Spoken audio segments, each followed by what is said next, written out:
The historic West Coast heat wave. It's boiling California for yet another day. The bone-dry conditions are fueling these two large and destructive wildfires in Northern California. Combined, the mill and the mountain fires, they've burned more than 14,000 acres. NBC Steve Patterson is tracking it all from Los Angeles.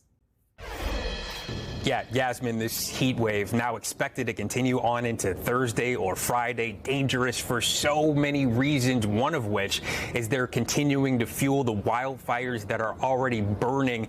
The two major ones in Northern California, right on the Oregon border, burning in the same county, just a few miles apart now. The mountain fire and the mill fire. The mill fire already proving deadly. 2 bodies recovered in the wreckage of that fire. It's the same pattern that we've really seen with all these fires in the climate change era that we're now in. Bone dry brush dried out by this mega drought. The powerful winds carry it, fueled by these hot temperatures.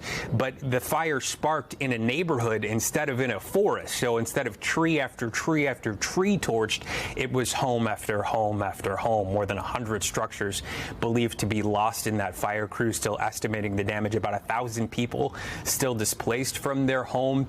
Thankfully, the fire now 40% contained, so crews are getting on top of it, but they've got a second fire to contend with to the north, the mountain fire, now close to 9,000 acres, much larger than the mill fire, but also in a much more rural area. So they're hoping they can keep that entirely away from homes. About 300 or so displaced in that fire. All of this, of course, being fueled by this incredible heat wave that we're in. Temperatures here in Southern California in the hundreds for days, for like the last 5 days or so. Again, expected to continue into the week. Same thing for big parts of Northern California. Central California, though, they're seeing temperatures up into the 110s, 115s. That's where our country's food comes from. Imagine the farm workers having to be in the fields during that. So incredibly dangerous. They're warning about heat stroke.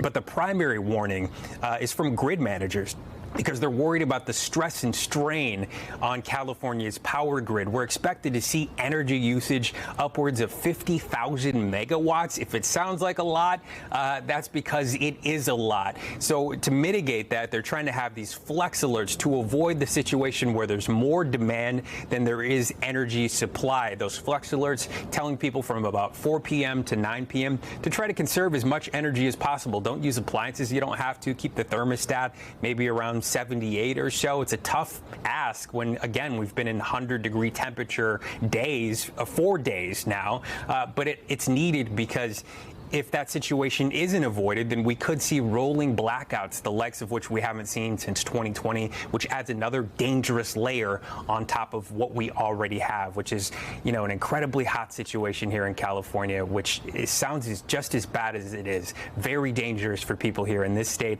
and really across the entire U.S. West.